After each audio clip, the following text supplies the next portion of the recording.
Halo, perkenalkan, kami dari kelompok 1 dari mata kuliah pendekatan sistem yang beranggotakan saya Maisala Berukacaribu dan rekan saya Elfrida, Kristi, dan Angel.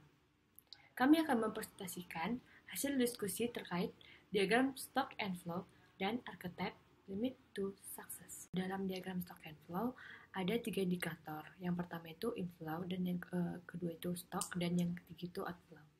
Nah, jadi dengan adanya proses inkubasi yang membuat proses penetasan telur, ayam akan semakin cepat. Nah, jadi semakin cepatnya proses penetasan, maka akan menghasilkan banyaknya ayam.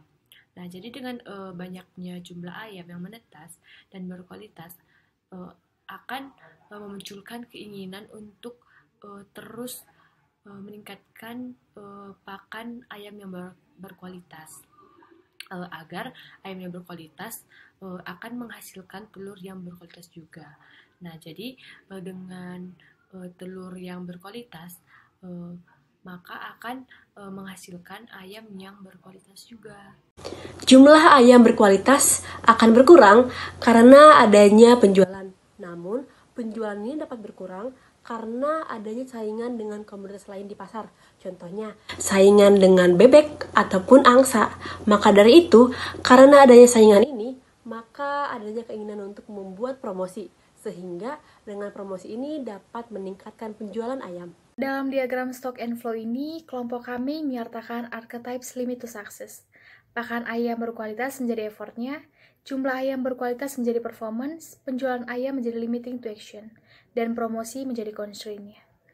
Nah, pakan ayam yang berkualitas akan menghasilkan ayam yang berkualitas juga.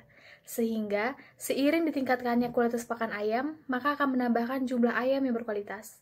Dan ketika jumlah ayam yang semakin meningkat, akan meningkatkan keinginan untuk memperbaiki kualitas pakan ayam. Nah, dengan adanya pakan ayam yang berkualitas, maka akan menghasilkan banyaknya jumlah ayam yang berkualitas juga. Banyaknya jumlah ayam yang berkualitas akan meningkatkan penjualan ayam. Penjualan ayam ini meningkat karena dilakukannya promosi. Dengan adanya promosi ini dapat meningkatkan permintaan akan ayam. Maka dikarenakan melonjaknya permintaan ayam di pasar penjualan ayam, penjual ayam tidak dapat memenuhi permintaan dikarenakan adanya batasan produksi terhadap ayam. Sehingga jumlah ayam yang diminta akan mengalami penurunan. PHK atau dapat disebut dengan inflow disebabkan karena adanya pandemi COVID yang berujung kepada adanya PSBB.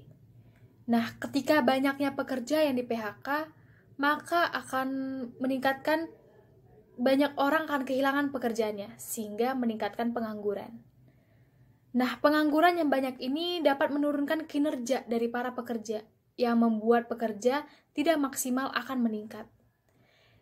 Sehingga output yang dihasilkan tidak meningkat dan berpengaruh kepada pendapatan perusahaan. Maka dilakukan tindakan PHK sehingga meningkatkan pengangguran.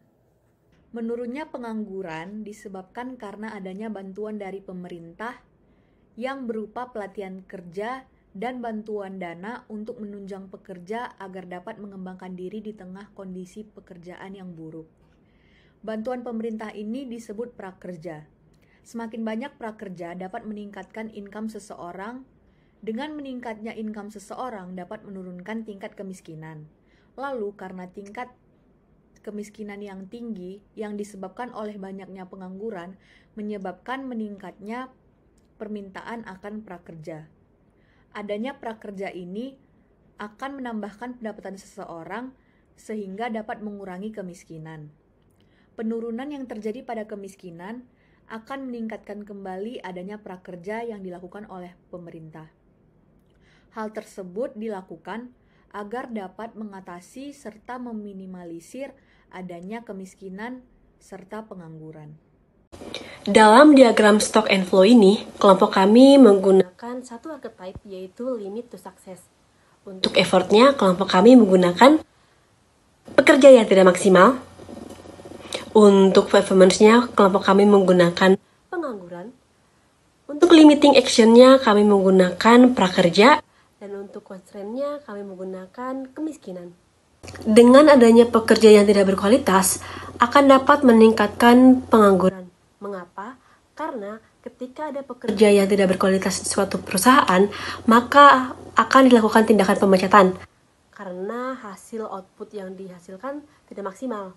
Maka dari itu, jumlah pengangguran akan meningkat.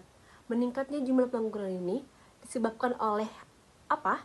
Oleh meningkatnya atau adanya pekerja yang tidak maksimal. Maka dari itu, kembali lagi akan meningkatkan jumlah pengangguran. Banyaknya pengangguran akan meningkatkan adanya upaya yang dapat membantu mengurangi pengangguran tersebut dengan cara dikeluarkannya kebijakan pemerintah berupa prakerja. Jadi dengan tingginya permintaan akan prakerja tersebut akan dipengaruhi juga oleh kemiskinan. Jadi dengan adanya kemiskinan ini membuat banyak masyarakat yang membutuhkan prakerja. Jadi dengan banyaknya permintaan masyarakat terhadap kartu prakerja ini tidak dapat terpenuhi karena adanya batasan akan prakerja.